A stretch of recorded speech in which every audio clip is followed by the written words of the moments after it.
আসসালামু আলাইকুম। ক্লাস 6 এর ইতিহাসের ক্লাসে আজ তোমাদের বৈদিক সভ্যতার অর্থনীতি ও সমাজ নিয়ে আলোচনা করব। গত ক্লাসে তোমাদের বৈদিক রাজনীতি নিয়ে আলোচনা করা হয়েছিল। বৈদিক রাজনীতি নিয়ে আলোচনা করেছি। সেখানে আমরা দেখেছি যে রাজার বিভিন্ন রকমের উপাধি ছিল। রাজা কাকে বলে, রাজ্য কাকে বলে, রাজা কি কি যজ্ঞ করতেন এবং সভা এবং সমিতি কি সম্পর্কে আমরা আলোচনা করেছি। আজ বৈদিক সভ্যতার অর্থনীতি কেমন ছিল সে সম্পর্কে আগে জানবো, তারপরে সমাজ নিয়ে আলোচনা করব। ঋগ্বেদে কৃষির তুলনায় ঋগ্বেদের অর্থনীতি, সেই অর্থনীতিতে কৃষির তুলনায় পশুপালনের একটা গুরুত্বপূর্ণ ভূমিকা ছিল। আদিবৈদিক সমাজে গবাদি পশু ছিল প্রধান সম্পদ। আদিবৈদিক যুগ, তাহলে বৈদিক যুগের দুটো ভাগে ভাগ করা যায়, আলোচনা করেছি। আগে আরেকবার বলে দিই, বৈদিক যুগ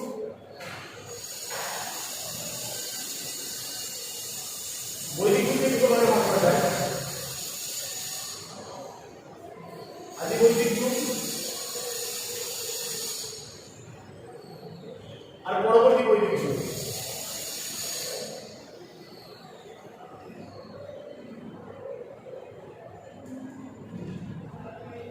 আদিবৈদিক যুগের সময়কাল কত? খ্রিস্টপূর্ব 1500 থেকে 1000 অব্দে। আর পরবর্তী বৈদিক যুগের সময়কাল কত? খ্রিস্টপূর্ব 1000 থেকে 600। তাহলে এটা হচ্ছে বৈদিক যুগ। বৈদিক যুগের দুটো ভাগে ভাগ করা যায়, আদিবৈদিক যুগ আর পরবর্তী বৈদিক যুগ। তাহলে আগে আলোচনা করেছি, এখন বলে দিলাম তোমাদের সুবিধার্থে। দেখো, আদিবৈদিক যুগে, এই আদিবৈদিক যুগ, সে আদিবৈদিক যুগে কি হতো না, আদিবৈদিক যুগে যার গবাদি পশু যত বেশি সে তত বেশি ধনী বলে বিবেচিত হতেন বা পরিচিতি পেতেন। যার গবাদি পশু যত বেশি সে তত বেশি ধনী বলে বিবেচিত হতেন আদিবৈদিক যুগে। পশুপালনের উপর সমাজ বেশি নির্ভরশীল করতো বলেই গবাদি পশুর গুরুত্বটা এতটা বেড়েছিল আদিবৈদিক যুগে। ঋগ্বেদের যুগে সম্পদ হিসেবে জমির গুরুত্ব বিশেষ ছিল না। আদিবৈদিক যুগে কৃষির প্রসঙ্গ কম হলেও ছিল উৎপন্ন শস্যের মধ্যে ছিল যব প্রধান। গম ও ধান উৎপন্ন হতো কিনা সে সম্পর্কে নিশ্চিত করে কিছু বলা যায় না। এবং আস্তে আস্তে এই বৈদিক সমাজে কৃষির গুরুত্ব কমে পশুপালনের গুরুত্ব বেড়েছিল। তাহলে যব উৎপন্ন ফসল, যে সেই ফসলের মধ্যে প্রধান ছিল যব। তবে গম এবং ধানের প্রচলন ছিল কিনা সে সম্পর্কে নিশ্চিত কিছু বলা যায় না। এবং যত দিন যেত শুরু করেছিল তত এই কৃষির গুরুত্ব কমেছিল এবং সেই তুলনায় পশুপালনের গুরুত্বটা আস্তে আস্তে বেড়েছিল। আদিবৈদিক সমাজে কারিগরি শিল্পের চল ছিল কম। এবং এই ক্ষেত্রে কাঠের যে কাঠমিস্ত্রি বা চুনমিস্ত্রি সেই কাঠমিস্ত্রির কথা আমরা জানতে পারি। কাঠের আসবাবপত্র এবং বাড়িঘর তৈরি হতো। তাছাড়াও রথ তৈরি হতো কাঠের মিস্ত্রিরা। ঋগ্বেদের চামড়া শিল্পের কথা জানো। শিল্প বলতে কি কি ছিল? শিল্প বলতে হস্তশিল্প আর চর্মশিল্প। এই হস্তশিল্প এবং চর্মশিল্প, এই দুটো শিল্পের কথা আমরা জানি। তাহলে হস্তশিল্পের সঙ্গে যারা যুক্ত ছিলেন এই সময় তারা কাঠের কাজ করতেন এবং বাড়িঘর কাঠ দিয়ে তৈরি করতেন। আর চামড়া শিল্পের প্রচলন এই সময় ছিল। চামড়া দিয়ে থলি, ঘোড়ার রামা জিনিসগুলো তৈরি করা হতো। এই চর্মশিল্পের সঙ্গে যারা যুক্ত ছিলেন তারা এই সমস্ত জিনিসগুলো তারা তৈরি করতেন। ভেড়ার লোম থেকে পোশাক বানানোর কথা ঋগ্বেদে রয়েছে। টানা ও পোড়েন দু রকমের সুতো কাপড় বোনায়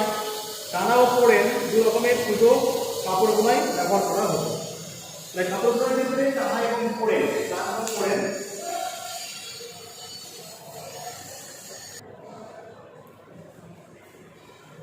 কাপড় বোনার ক্ষেত্রে টানা ও পোড়েন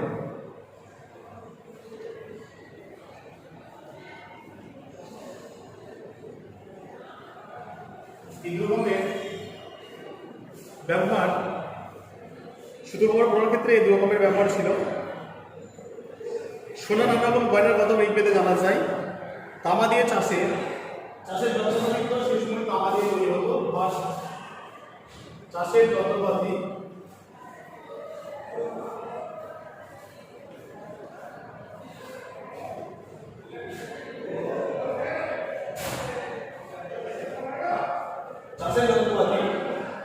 তামাদি তৈরি হতো।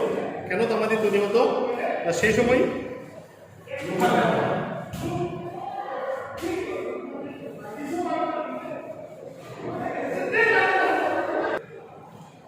দেখো চাষের যন্ত্রপাতি তামাদি তৈরি হতো সেই সময়। যেহেতু সেই সময় লোহার আবিষ্কার হয়নি, তাই চাষের যন্ত্রপাতিগুলো তামা দিয়ে তৈরি করা হতো।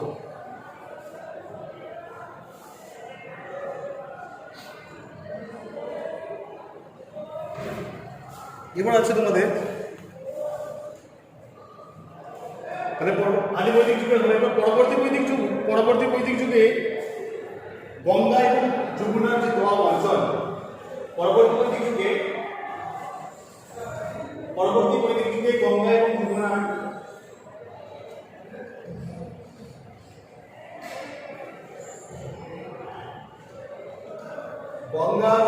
যে দোয়াব অঞ্চল, গঙ্গা যমুনার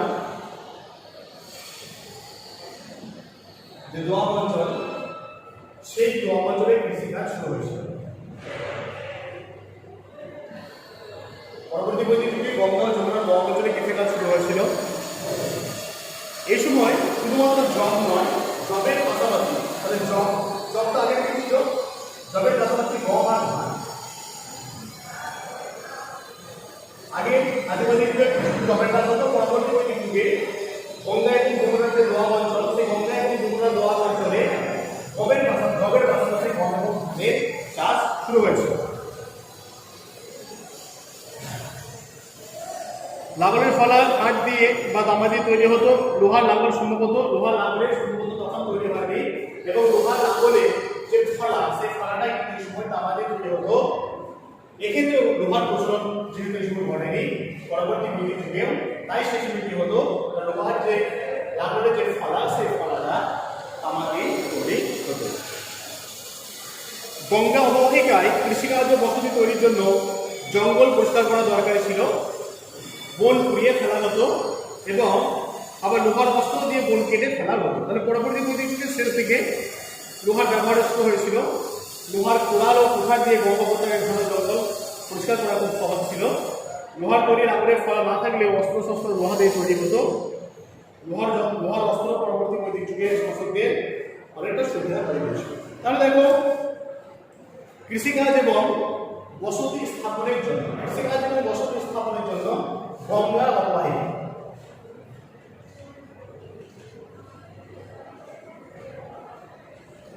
কৃষিকাজ এবং বসবাসের জন্য এই গঙ্গা অববাহিকার যে জঙ্গল, সেই জঙ্গল পরিষ্কার করা খুব দরকার ছিল।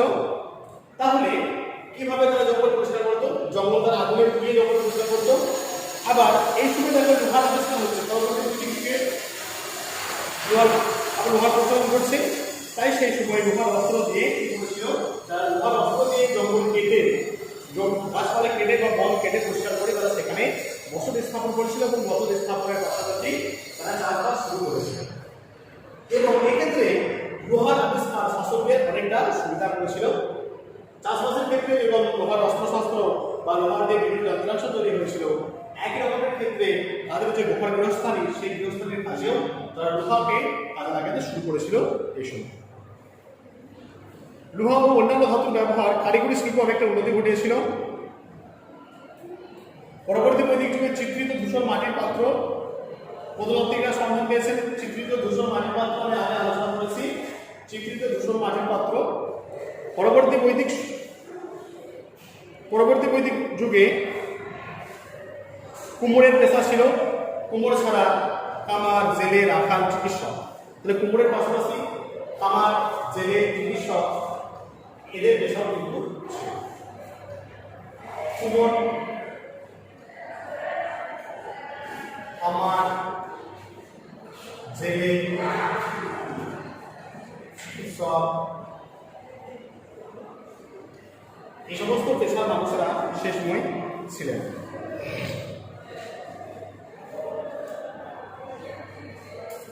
গয়না, অস্ত্রশস্ত্র, কাপড় তৈরি শিল্প এসবে চালু হয়েছিল। পরবর্তী বৈদিক যুগে কাজের ভাগাভাগি অনেক বেড়ে গিয়েছিল। একটা জিনিস বানাতে আলাদা আলাদা অংশের কারিগর থাকে। দেখো পরবর্তী বৈদিক যুগে আরেকটা কি, পরবর্তী বৈদিক যুগে একটা জিনিস তারা তৈরি করছে ভাগাভাগি ভাবে, একজনই কিন্তু একটা জিনিস তৈরি করছে না, একটা জিনিস বিভিন্ন ভাগে ভাগ করে তারা আলাদা আলাদা তৈরি করতে শুরু করেছিল পরবর্তী বৈদিক যুগে। আদি বৈদিক যুগে ব্যবসা বাণিজ্যের প্রচলন খুব একটা ছিল না এবং সমুদ্রে বাণিজ্যের যে কথা, সমুদ্র বাণিজ্যের কথা আমরা লিপিতে পাই না।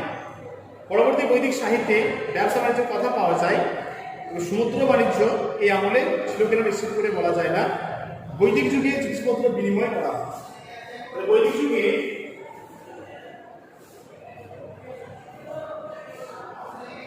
বিনিময় প্রথা চালু ছিল।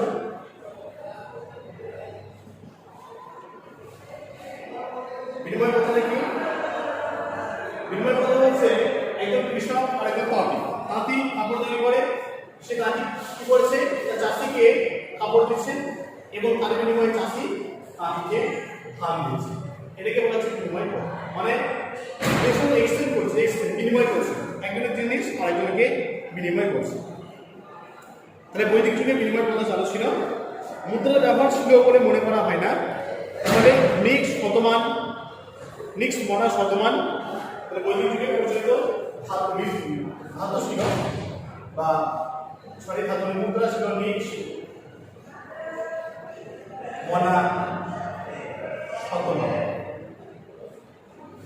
তাহলে বিনিময় প্রথার সাথে সাথে এই সমস্ত ছিল, এই সমস্ত মুদ্রাগুলো ছিল বিনিময় মাধ্যম হিসেবে, বা কোনো জিনিস কেনার ক্ষেত্রে নিক্স মনা শতমান এই সমস্ত মুদ্রাগুলো সে সময় চালু ছিল। একদম প্রথম দিকে বিনিময় প্রথা ছিল, তারপর আস্তে আস্তে বিনিময় মাধ্যম হিসেবে তারা এই মুদ্রা চালু হয়েছিল, নিক্স মনা এবং শতমান, এই সমস্ত মুদ্রার সাথে জিনিস কেনা বেচা হতো সেই সময়কার।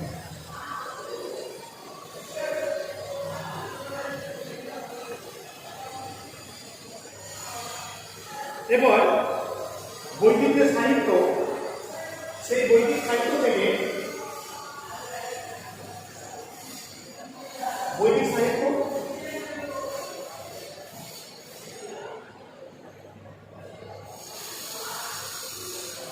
সেই বৈদিক সাহিত্য থেকে সমাজের কথা জানা যায়। সমাজের যেটা সব থেকে ছোট অংশ,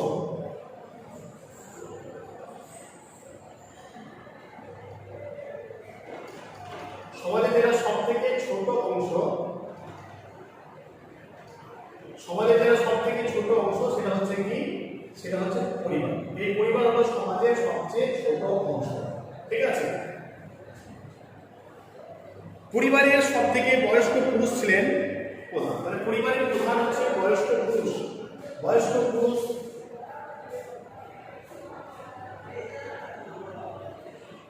ছিলেন পরিবারের প্রধান।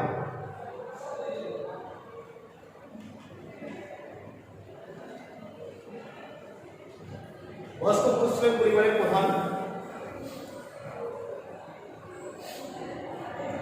বৈদিক যুগ, বৈদিক যুগে পুরুষদের প্রাধান্য ছিল, তাই বৈদিক যুগ ছিল পিতৃতান্ত্রিক। বৈদিক যুগে পুরুষদের আধিপত্য ছিল, তাই বৈদিক যুগ ছিল পিতৃতান্ত্রিক। পরিবার এবং সমাজের পিতাই ছিলেন প্রধান পিতা, তাই এটাকে বলা হচ্ছে কি পিতৃতান্ত্রিক সমাজ। হরপ্পার সমাজের মতো মায়ের ক্ষমতা এই বৈদিক যুগে ছিল না। তাহলে আমরা দেখেছি যে হরপ্পার সমাজের মানুষরা ছিলেন মাতৃতান্ত্রিক, অর্থাৎ মায়ের ক্ষেত্রে প্রাধান্য ছিল, কিন্তু বৈদিক সমাজ ছিল পিতৃতান্ত্রিক। এখানে পিতার কথা ছিল শেষ কথা, পরিবারের পিতা গুরুত্বপূর্ণ ভূমিকা পালন করতেন।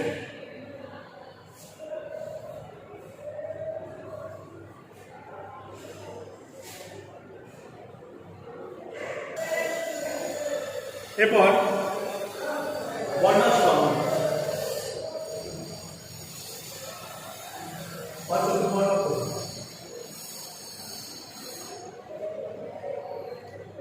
বর্ণাশ্রম বা চতুর্বর্ণ প্রথা। ঋগ্বেদের গোড়ার দিকে বর্ণাশ্রম বা চতুর্বর্ণ প্রথা বিশেষ প্রভাব বিস্তার করেনি বা বিশেষভাবে জানা যায়নি। চারটি বর্ণ নিয়ে সেখানে চারটি বর্ণের বিষয়ে সেখানে কিছু আলোচনা ঠিকঠাকভাবে হয়নি সেরকমভাবে। তখন বর্ণ বলতে তাহলে ঋগ্বেদের গোড়ার দিকে বর্ণ বলতে গায়ের রঙকে বোঝায়। বর্ণ বর্ণ বলতে গায়ের রং, সাদা কালো এদের ভেদাভেদ সেটাকে বলা হচ্ছে বর্ণ। এটা প্রথম দিকে বোঝাতো। বর্ণাশ্রম বোঝাতে বর্ণ শব্দের ব্যবহার আদি বৈদিক সমাজে ছিল না। ঋগ্বেদের সমাজে সামাজিক ভেদাভেদ ছিল, তবে সেটা সামাজিক ভেদাভেদ ছিল মানে ধরিত্রের একটা ভেদাভেদ ছিল, ধরিত্রের ভেদাভেদ ছিল। সেক্ষেত্রে কিন্তু গায়ের রং ধরিত্রের ভেদাভেদ ছিল ঠিকই, তবে সেক্ষেত্রে গায়ের রং দিয়ে সেটাকে বিচার করা হতো। একই পরিবারের সদস্যরা নানা কাজে যুক্ত থাকতেন। আর পরবর্তী বৈদিক যুগে চারটি বর্ণের উল্লেখ পাওয়া যায়। এই চার বর্ণকে জন্মভিত্তিক করে পেশা নির্ধারিত শুরু হয়। আদিবৈদিক যুগে আদিবৈদিক যুগে এই বর্ণাশ্রম বা চতুর্বর্ণ প্রথা বলতে গায়ের রঙকে বোঝাতো, কিন্তু পরবর্তী বৈদিক যুগে এই বর্ণ প্রথাটা বর্ণাশ্রম প্রথা যাকে বসতে শুরু করে এবং সেখানে বর্ণ বলতে গায়ের রং বোঝায়। এই চার বর্ণকে জন্মভিত্তিক করে পেশা নির্ধারিত হতে শুরু করে। চারটি বর্ণ কি কি? ব্রাহ্মণ, ক্ষত্রিয়, বৈশ্য এবং শূদ্র। চার বর্ণ ব্রাহ্মণ, চার বর্ণ চতুর্বর্ণ বা চার বর্ণ ব্রাহ্মণ, ক্ষত্রিয়, বৈশ্য, শূদ্র। ঠিক আছে, চার বর্ণকে বলা যায় ব্রাহ্মণ, ক্ষত্রিয়, বৈশ্য এবং শূদ্র। এখানে চার বর্ণকে জন্মভিত্তি, তাহলে ব্রহ্মার মুখ থেকে ব্রাহ্মণ সৃষ্টি হয়েছিল ব্রহ্মার মুখ থেকে, বাহু থেকে ক্ষত্রিয়, উরু থেকে বৈশ্য, আর পদযুগল থেকে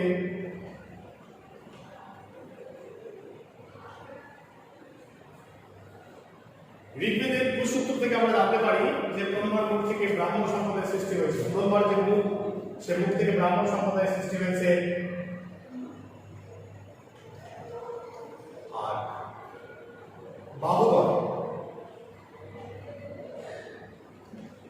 বাহুদয় থেকে ক্ষত্রিয় বংশের সৃষ্টি হয়েছে, উরু থেকে বৈশ্যদের সৃষ্টি হয়েছে, আর পদযুগল থেকে সৃষ্টি হয়েছে কাদের? শূদ্রদের। ব্রাহ্মণ, ক্ষত্রিয়, বৈশ্য এবং শূদ্র। তাহলে এদের দেখো যেহেতু সৃষ্টিটা ব্রহ্মার বিভিন্ন জায়গা থেকে এরা সৃষ্টি হয়েছে, তাদের কাজও কিন্তু বিভিন্ন রকমের। তাহলে ব্রাহ্মণরা কি কাজ করতো? ব্রাহ্মণরা যাগযজ্ঞ, পুজো, বেদপাঠ, যাগযজ্ঞ করতো, পুজো করতো, বেদপাঠ করতো, যাগযজ্ঞ, পূজার্চনা, বেদপাঠ, এই সমস্ত কাজগুলো তারা করতেন ব্রাহ্মণরা। যাগযজ্ঞ, পূজার্চনা এবং বেদপাঠ। ক্ষত্রিয়রা কি কাজ করতেন? ক্ষত্রিয়রা যুদ্ধ বিগ্রহের মাধ্যমে দেশের শান্তি শৃঙ্খলা রক্ষা করতেন ক্ষত্রিয়রা। বৈশ্য সম্প্রদায়ের মানুষরা কি করতেন? বৈশ্য সম্প্রদায়ের মানুষরা ব্যবসা বাণিজ্য করতেন, দোকানপাট চালাতেন। আর শূদ্র সম্প্রদায়ের মানুষরা কি করতেন? শূদ্র সম্প্রদায়ের মানুষরা যেহেতু পদ্মজগৎ থেকে সৃষ্টি হয়েছিলেন, শূদ্রদের কাজ ছিল ব্রাহ্মণ, ক্ষত্রিয় এবং বৈশ্য এই তিন সম্প্রদায়ের সেবা। এই তিন সম্প্রদায়ের সেবা করতেন তারা। এই শূদ্ররা ব্রাহ্মণ, ক্ষত্রিয় এবং বৈশ্যের সেবা করতেন। এবং এই শূদ্র সম্প্রদায়ের মানুষ যারা, তারা ছিলেন সমাজে অপাঙ্ক্তেয়। সমাজে শূদ্রদের কোনো দাম ছিল না, তাদেরকে একসাথে বসতে দেওয়া হতো না। এই শূদ্ররা ছিল অত্যাচারিত, অবহেলিত, নিপীড়িত, বঞ্চিত শ্রেণী। এদের সমাজে কোনো দাম ছিল না, এদের সমাজে অপাঙ্ক্তেয় বলে মনে করা হতো।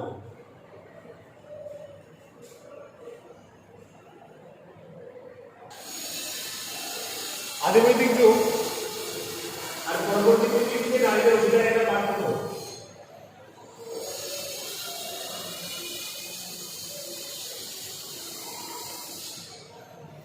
আদিবৈদিক যুগ আর পরবর্তী বৈদিক যুগে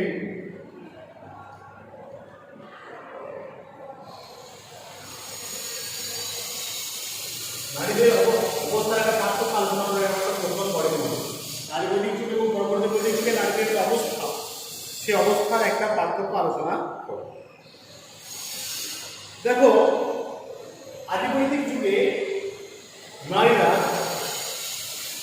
যাগযজ্ঞ, পূজার্চনা, শিক্ষা এই সমস্ত গ্রহণ করতে পারত। তাহলে আদিবৈদিক যুগের নারীরা তারা পূজা পাঠ করতে পারতেন, যাগযজ্ঞ করতে পারতেন এবং শিক্ষা লাভ করতে পারতেন।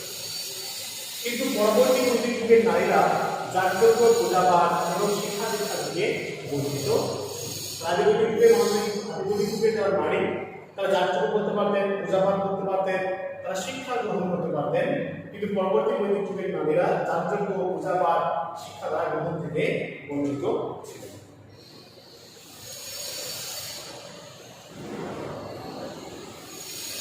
আর আদি বৈদিক যুগে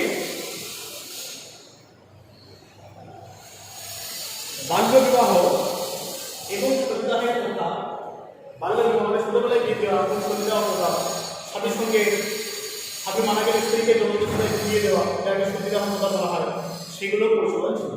কিন্তু পরবর্তী বৈদিক যুগে বাল্য বিবাহ প্রথা এবং সতীদাহ প্রথা প্রচলিত ছিল। আর আদিবৈদিক যুগে নারীরা সভা এবং সমিতিতে যোগদান করতে পারতেন, কিন্তু পরবর্তী বৈদিক যুগে নারীরা সভা সমিতিতে যোগদান করতে পারতেন না। এই তিনটে পার্থক্য লিখবেন। তাহলে প্রথম লিখবেন যে আদিবৈদিক যুগে যারা আদিবৈদিক যুগে নারীরা এরা যাগযজ্ঞ করতে পারতেন, পূজা পাঠ করতে পারতেন, শিক্ষা গ্রহণ করতে পারতেন।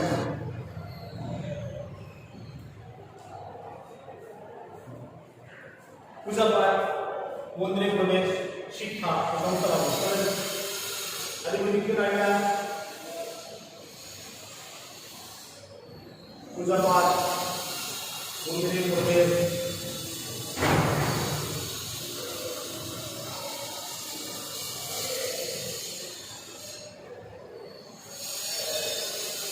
শিক্ষা লাভ করতে পারতেন।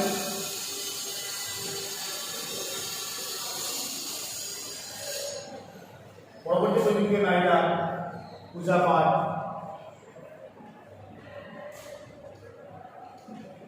মন্দিরে প্রবেশ,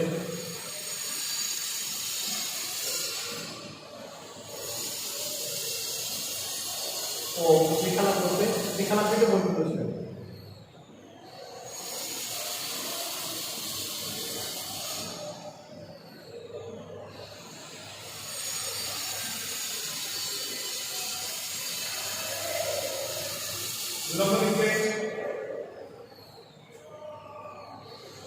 আদিবৈদিক যুগে বাল্য বিবাহ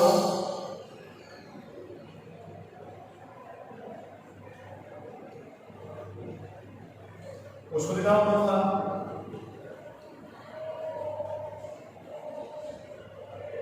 প্রচলিত ছিল না। পরবর্তী বৈদিক যুগে বাল্য বিবাহ ও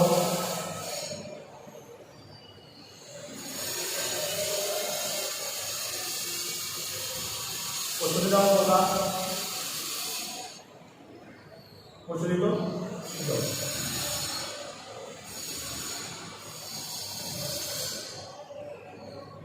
তিন নম্বর লিখবেন আদিবৈদিক যুগের নারীরা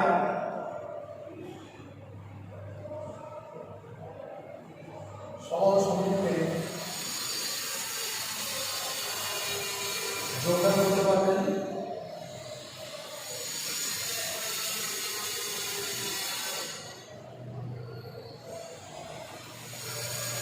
পরবর্তী যুগের নারীরা সভা সমিতিতে যোগদান করতে পারতেন না।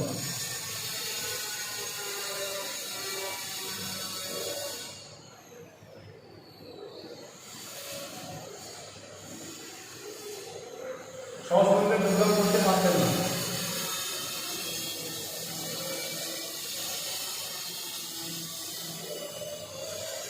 তিনটা পার্থক্য লিখবে। তাহলে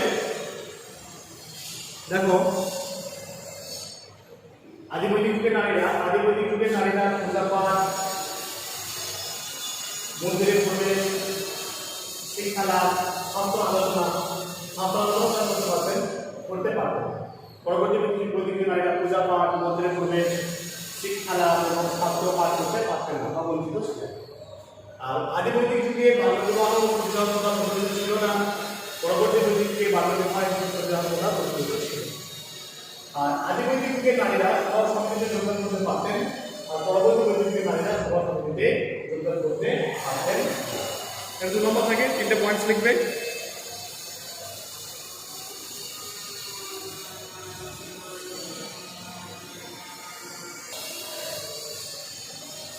বৈদিক সমাজে জনপ্রিয় খেলা, বৈদিক সমাজে জনপ্রিয় খেলা ছিল পাতা খেলা। বৈদিক সমাজে জনপ্রিয় খেলা ছিল পাতা খেলা।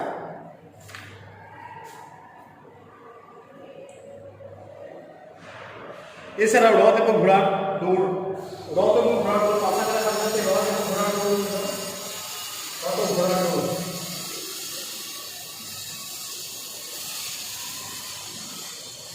পাতা খেলা ছিল প্রধান খেলা, জনপ্রিয় খেলা। এছাড়া রথ এবং ঘোড়ার দৌড় ছিল। এই রথ এবং ঘোড়ার দৌড় দেখতে সাধারণ মানুষ ভিড় করত। বৈদিক সমাজে ধান, গম, যব ছিল প্রধান খাদ্যশস্য। আর আদি বৈদিক সমাজে নানা রকম মাংস খাওয়ারও প্রচলন ছিল।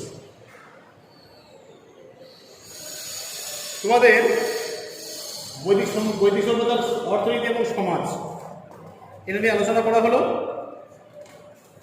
আরেকটা ক্লাস নিলে তোমাদের এই অধ্যায়টা শেষ হয়ে যাবে।